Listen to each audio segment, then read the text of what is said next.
Pilipinas! Nakatutok tayo dito lamang sa PGT Exclusives! Huwag na huwag niyong kakalimutan gamitin ang ating official hashtag for today. Kasama niyo pa rin Lorraine Galvez! And of course, Wise Estabilio. At kasama rin natin ang napakahusay na... Hingo Pride! Yes, ang taas ng energy nila, Diba? no? Talagang pride kayo ng Hingoog. Ang Hingoog ay sa Misamis. Misamis Oriental. Yes. Mindanao po. So medyo malayo ang inyong pinanggalingan, di ba? Yes, po, malayo. Gaano katagal ang biyahe ninyo mula doon hanggang dito sa Maynila? 3 araw po. 3 araw. Oo, Sa barko. Sa barko. Sa barko. Pero worth it yung 3 araw, no? Sobra. Sobra-sobra pa dahil nga napabilib nyo ang ating mga judges. Kamusta anong tumatakbo sa isipan nyo nung natapos kayong mag-perform? Kasi napansin namin yung iba sa inyo, napaluha, ganyan. Lumuhod. Oo, lumuhod, Diba? umubo. Ay, Hindi kasama yung umubo. Oo. Humalik sa stage natin ng Pilipinas Got Talent. Oo. Ano po, halo-halo yung emosyon na nararamdaman namin. Pasensya na po. Okay lang yun. Ang pinaka number 1 na emosyon na nararamdaman namin is yung sobrang saya namin dahil natapos namin yung pinaghirapan namin. Yes, and congratulations for you doon sa inyo, doon sa bunga ng inyong paghihirap, no? Pero ito gusto kong malaman kasi yung inyong konsepto ay napaka-Pilipino. Mula sa inyong kasuotan, sa tugtugin, at saka doon sa sayaw na tinikling na incorporate ninyo doon sa inyong act. Bakit yun ang naisipan nyo na pagsama-samahin? Pinagsama namin yun. Nagka-idea kasi kami noon dahil naging trademark na yan. Simula nung nabuo namin yung grupo na Hingo of Pride. Yun yung nagiging trademark at wala kang makikitang ibang grupo na gumamit na ganong style. Modern, tinikling, tsaka hip-hop pinagsabay. Huwag ko naman maghari sa amin. Hindi siya galit. Hindi ba May siya galit? conviction lang dahil sa kanila to, di ba? Hingoog pride talaga.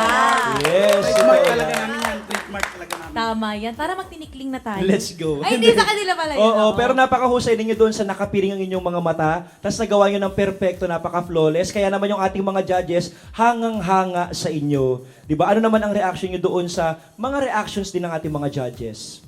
Sobrang kinakabahan din at the same time mas halo-halo yung emosyon na nararamdaman talaga namin nun. At di namin inaasahan na nakuha namin yung 4 years dahil kung tutusin lang, konti lang talaga yung araw na napagpraktisa namin itong routine na to. Pero kinaya namin. Tama.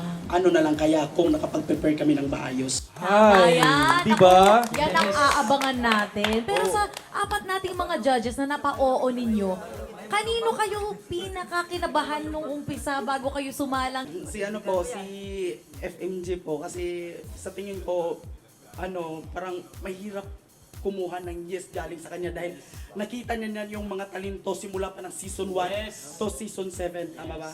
Season 6. Season 6, sorry. Yun pa. Ito naman, sino naman sa mga judges natin yung feeling nyo na, makukuha namin ng loob nitong judge na to. Ay, bakit ka biglang na gano'n yung... Oo, Ay, nagtakip ka meron ng ng bibig. idea. Oo, sino naman yung feeling mo, makukuha namin ng puso ng judge na ito. Ganon. Si Catherine po. Bakit si Catherine? Kasi, aside doon, simula pong nag-start yung sayo namin hanggang sa ending namin, nakita ko po siyang sobrang saya niya, nakita kaming nagpe-perform. Yun. Oh, iba talaga yung feeling kapag idol mo yung kaharap mo, no? Idol, Catherine! Oo. Sa mga 4 nating judges naman na nagbigay ng comments, ano yung pinaka-tumatak sa inyo na feeling nyo dadalhin nyo hanggang sa susunod na round? Sir FMG po kasi yung cultural dance tapos pinagmamalaki yung mga kulturang Pinoy, yung atin talaga po. Yes. So kayo ba ay, kung sakaling aabante kayo sa next round ng competition, meron kaming i-expect na mas pasabog pa kumpara dun sa pinakita nyo kanina? Sobra po. So, kaya naman mapapanood natin ngayon. Hindi natin mapapanood ngayon. Hindi pala. So kailangan nating abangan yan. Abangan niyo po. Yes. Promise. Kung sabi ko kanina 100%, dadagdagan ko pa. 200% ipapakita namin yung lakas namin bilang Pinoy. Tama yan! Talagang angat na angat nila ang pagiging Pinoy!